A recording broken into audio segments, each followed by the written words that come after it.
it's Mark with another Super Bowler Smash Attack video, and today we have a teaser base. The game plan is going to be, first of all, to look to see if the Flame Flinger can take down the Town Hall. And a lot of times when I see so many Battle Builder huts around the Town Hall, I kind of avoid trying to take the Town Hall down with the Flame Flinger.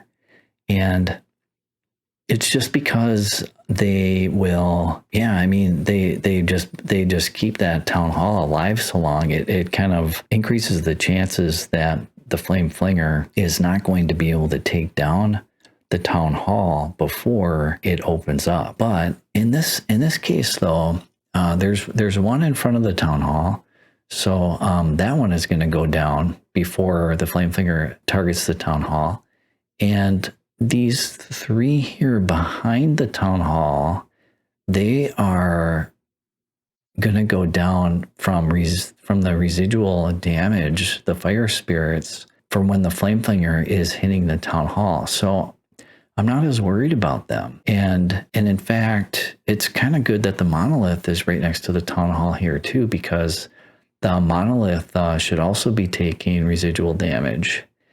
So I do kind of like going for the Town Hall with the Flame Flinger in this case. The one bad thing is that I'm going to have to use the Super Wallbreak on this wall here so that the Flame Flinger is going to be able to get to the Town Hall from the corner. I don't want the Flame Flinger, going around, the side here, and it's not going to be able to reach the Town Hall without going past that wall. There's only one Super Wallbreak in this army, and if I use it there, it means that I'll have to use a jump, to get into this compartment or to get into this compartment, depending on if I come in from the 430 or the 830 side. And, so for the Warden is going to be either 3 o'clock or 9 o'clock, and the base is symmetric. Both of those corners, just for funneling purposes, are going to be the same. And the expos are kind of more in the center. They're not near the entry point corners. So they're not going to be a problem for the entry points. And the heroes, they're all on the backside, away from the Town Hall, and so they're not going to be a problem for the entry either. They're going to be a problem for the back end, but not for the entry. So for the pathing, with everything being equal, I do like to attack. Just my personal preference is to attack from the 430 side. And so the Grand Warden coming in from 3 o'clock is just going to be kind of my normal preference. I could come in with the Warden at 9. And, sometimes what I'll do, if I kind of have more time, like in a war attack, to look at this a little bit closer, is to see what is going to be on the Warden side. Because on the Warden side, the Warden will basically kind of clear this compartment. And then get pulled over, and the main push of the army is going to come through the center here. But what that means is then for the Royal Champion, normally the Royal Champion is going to come in on the same side as the Warden, because that's the opposite side from the Flame Flinger. Normally I don't want to have the Flame Flinger and the Royal Champion on the same side. They both target defenses. It just means not getting much value out of the Flame Flinger. That could change in this case where the Flame Flinger is going for the Town Hall, because the Flame Flinger is not really going to have much left in him anyhow after getting through all this in this area over here in the corner. But it's something that I would be thinking about for heroes. I'll look for heroes on that Warden side to be able to see, well, what do I got to do to get past these, to have the Royal Champion get the most value. And I'll usually use freeze and skeleton spells to support the Royal Champion. And they often will be used for the heroes, especially the King.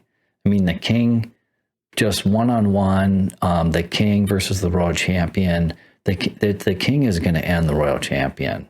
And this Single-Inferno on top of it, I mean, that compartment is bad news.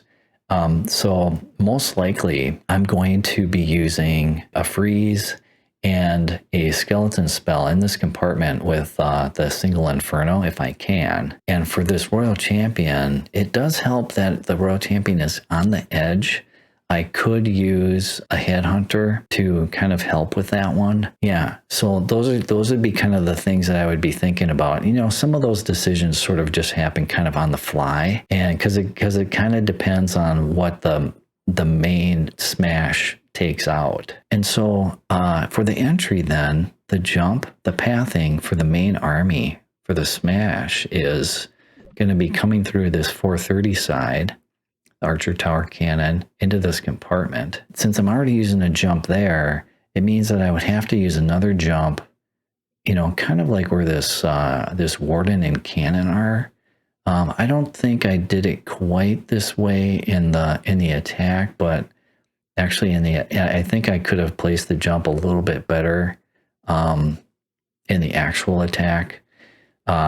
So yeah, that's kind of the game plan. And we'll get going with the replay here. There comes the Yeti. Just to check, make sure there's not any Teslas going to be popping up. The Warden goes down with the healers behind. And yeah, so the Flame Flingers can range and get to that archer tower anyhow. And the residual damage will be doing some work, definitely, because that compartment is so packed.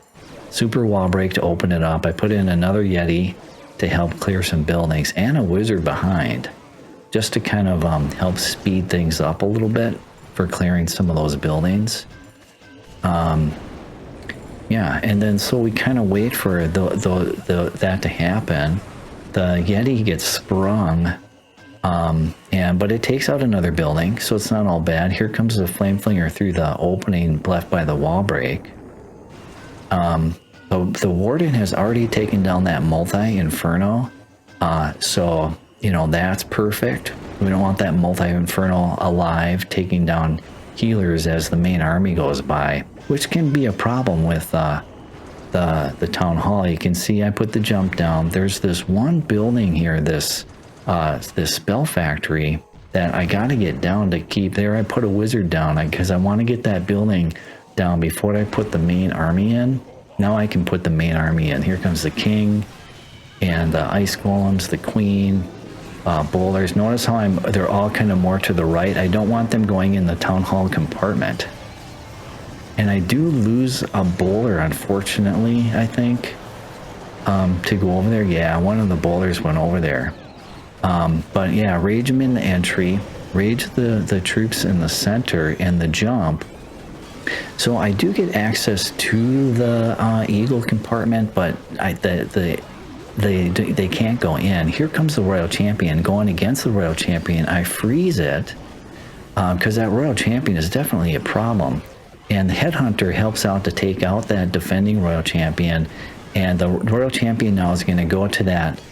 There I freeze that compartment with the king and the Single-Inferno. I put down the skeleton spells to be able to distract that compartment.